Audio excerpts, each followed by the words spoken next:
What's up, guys? It's Cullen here with Up North Outdoors, and there's a car driving by at the worst time. We're out here at the deepest lake in Minnesota. This is a bit of a different video. This isn't a truck video, but you know what? It has to do with the outdoors, and this video is about a conspiracy theory that Murray and I and some of my friends and family have kind of came up with, some things that we've discovered out here. So first, I want to give you guys a brief history of this lake, and then I want to dive into what we think we may have discovered out here. So this is the deepest inland lake in Minnesota. I'm not going to disclose the name of the lake because I don't want a bunch of people coming out here while we're trying to figure this stuff out, but a little bit of research and you guys could probably figure out what it is if you really want to. But this is the deepest lake in Minnesota, inland lake besides Superior, and it's actually only 10 minutes from our house. So ever since I was a kid, we used to come out here fishing. I've been on this lake my whole life, and there's hardly anybody that ever comes out of here. So a little history on this lake. Back in probably 40, maybe 50 even years ago, someone owned all of the land around this lake privately. And supposedly, according to my grandparents, one of my old teachers in high school actually, and a bunch of other people out here in this area, there was a guy out here that trained private militias around this lake, supposedly. My grandparents knew about it. Like there's old concrete bunkers out here with gun barrel holes in it for the militias to train with. My teacher I spoke to when he was a teenager, he said he used to work for the guy out here just cleaning stuff. And he said there was guys walking around in military uniforms and guns and whatnot. And we're up here in northern Minnesota, so it's kind of weird. But supposedly he was training private militias around this property, around the deepest lake in Minnesota. And then fast forward, 30 years, whatever, 40, 50 years. My buddies and I, my dad sometimes, used to come out fishing here all the time. This is one of my favorite lakes because it's right next to our house and it's beautiful. There's no houses on this lake. So what happened was there used to be one house on this lake. I think the guy that had the private militia, he either sold it or gave it to some family or something, and there's basically one person owned this entire property, and they ended up getting an offer from the state of Minnesota to buy this lake. So a few years ago, the state of Minnesota actually bought this lake and turned it into a state park. Now, if someone wanted to cover something up, the government buying the entire property, that, I don't know, just listen to the whole story, and it's a little weird, okay?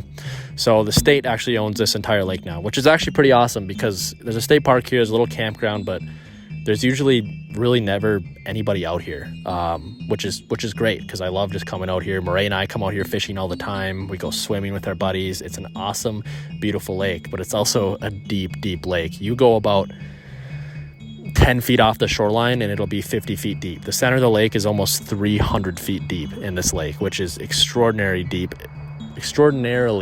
deep for especially how small this lake is. It's not a large lake at all. All right, so 2 years ago, Murray and I were fishing out here, and at that time I was part of the bass fishing team at BSU. So I had a pretty nice bass boat and I had some really, really nice electronics on it. If you guys are fishermen, I had the newest, nicest Helix 12 units with down scan, side scan, that it's not your normal GPS, it actually, or your normal sonar, it actually scans and actually shows real images of what's on the bottom. So we were fishing out here because we'd come out here in the evenings all the time. It was just as close to home and it was fun because there's no one out here. We could go swimming, do a little fishing, whatever. So we were fishing and it was getting to be dark, so we were putzing back to the lake access. Only ones on the lake, of course. We normally are always the only ones on the lake. And we were going by one of the deeper parts of the lake. Not the deepest, but it was about probably 150 feet deep. And we were probably 20, 30 feet from the shoreline, so it drops off really, really quick. And I was just running my down scan because I normally always have it on. It's just kind of fun looking. And it was about 150 feet deep, just flat. And then, boom, we came up and there was this giant structure that was sitting on the bottom at 150 feet deep. But the thing about this structure is that this structure was probably 100 feet tall, because the top of it was about 150 feet deep and the top of it was at about 40 feet deep. So this was a huge structure, and I would say it was probably about 100 feet wide as well. It was a huge structure down there, and it was weird. Maybe I'll try sketching it and maybe we'll throw it on this video if I can get a decent sketch of it. But anyway, what happened is that it popped up on my depth finder, and it was just this huge giant kind of like a blob that was kind of veiny and weird looking. If you have something with downscan, it always shows up as yellow, right?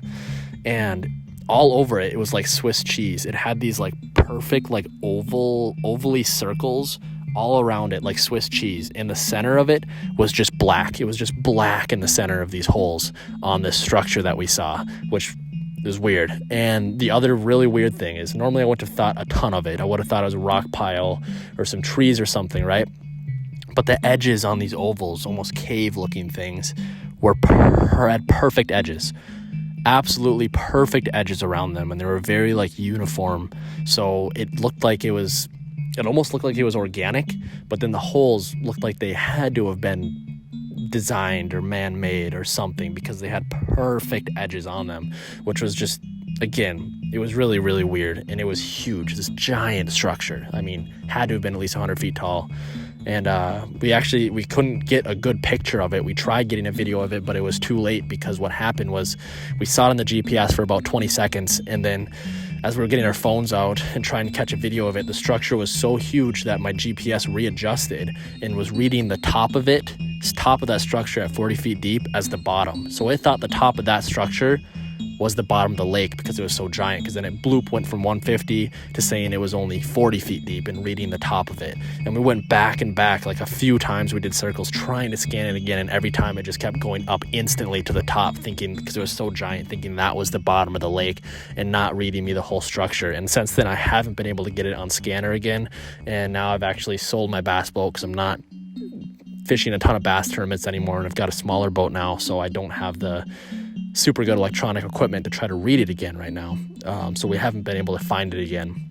Now, fast forward 2 years later to basically the present time, a couple weeks later, basically what sparked me to want to make this video and make this series. Murray and I, we kind of forgot about it. We still remembered it. We talked about it every once in a while, but we just like, okay, that's kind of creepy. We got kind of weird vibes whenever we came out to the lake since then. I still love it. We still come out here, but we just, we're kind of at a standstill of what the heck that was, right? We joked around like, oh, it's an alien ship down there or something, but we never really thought a ton of it. And up until about a week and a half ago, Murray and I were at the local bar getting lunch or dinner, and we were talking to one of our friends there. And for somehow got brought up, and he mentioned, and we ended up telling him about what we saw down there. And he told me that he had a couple buddies, or maybe there was a friend of a friend. So this is, all just verbal that I got. I want to see if I can find this guy, but they were certified scuba divers. So they were scuba diving in this lake, and apparently they were scuba diving at the spot we were at, because I showed him exactly where the spot in the lake that we were at, and he said that's right where they were scuba diving. And he said they were scuba diving trying to look in the caves or something that they call it down there. Now that already kind of sparked some interest and was weird. There's not really much for caves in Minnesota, especially where we're at in our area. Anyway, one of the buddies was scuba diving down there, and he went down there, and he was down there for a while, right? And he came back up, and he was just white as a ghost, and he was just freaking out. He got off the lake, and he said he's never coming back to ever again, and he refuses to tell anybody what he saw down there because he was so freaked out. And he was scuba diving at that exact freaking spot where we saw that structure, that weird thing on the graph that just gave us the heebie-jeebies, that just didn't look right.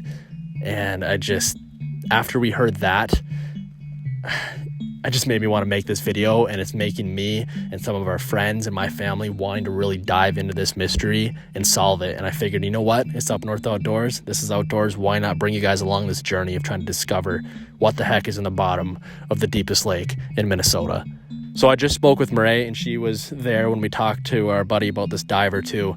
And he also said that apparently that guy actually moved away afterwards. And apparently I said he never dove in La Salle again, but supposedly he's never even dived again since then. Now, as we continue digging into this, I want to talk to my buddy at the bar that told us about this story, see if we can bring him on and have him tell the story directly, and then maybe even see if we can get in contact with the guy that was down there. We really want to do that. But anyway, we want to try to discover what the heck is down here, because it's first seeing that thing on the graph was creepy and weird, right? But then hearing that story in that exact same spot of somebody being that afraid of what was down there that he's never dove again is just, I don't know. It's mind-blowing. So I've been talking Up North Outdoors dad, my father, about it, and we're going to be looking and pricing out remote control submarines with lights, those little small ones you can get that you can drive down. So we want to price out those, see if maybe we can get one of those to go down there and look. And then he also has someone that's done some work for him that we're kind of friends with. He's a certified scuba diver, and he told him this story, and he wants to come out here too. So we're gonna have to, if he goes down, we're gonna have to strap him up with some GoPros and do some filming too. So let me know, guys, in the comments below if you want me to continue this series. I know it's way different than what we normally do on this channel, but now that we're posting more consistently, I am wanting to start branching out and doing other outdoors related stuff, and this is just something that I'm really interested in and want to find out. And I figure, you know what, this would make a cool series, and I think some of you guys would be interested in this. So just let me know in the comments below if you want me to continue this. I'll continue it anyway. But yeah, let me know what you think is down there too. It's just weird because seeing that, and then the private militias that were trained out here, and then the state buying the whole lake, it's just a lot of weirdness. And then that scuba diver seeing basically confirming that we saw something weird down there. It's just a lot of weirdness. What if they weren't actually training private militias out here, right? What if that was just the cover up of the reason why there was military guys out here guarding something or keeping people out from coming in here? You know what I mean? If they're doing some testing or whatever. And if you want to hide something, the deepest lake in Minnesota, and it's also the fact it's out in butt crap nowhere, it's be a pretty easy spot to hide something, and if the government's wanting to continue to keep it a secret, if it buys all the property around the entire lake, that'd be a pretty easy way to keep something hidden. So I know I'm just kind of diving down a bit of a rabbit hole, but I don't know. I'm excited to find out what's down there, but I'm also kind of scared. So if this is my last video ever, know that some people in some black Suburbans probably picked us up and took us away or something, but I'm actually a little afraid about posting this stuff actually, but yeah. Anyways, guys, thanks for watching this video. Thanks to Murray and my buddies coming out here helping me film this, and they're going to be helping us continue this journey. Let me know what you think it is. God bless, guys. Jesus loves you, and I'll see you in the next video.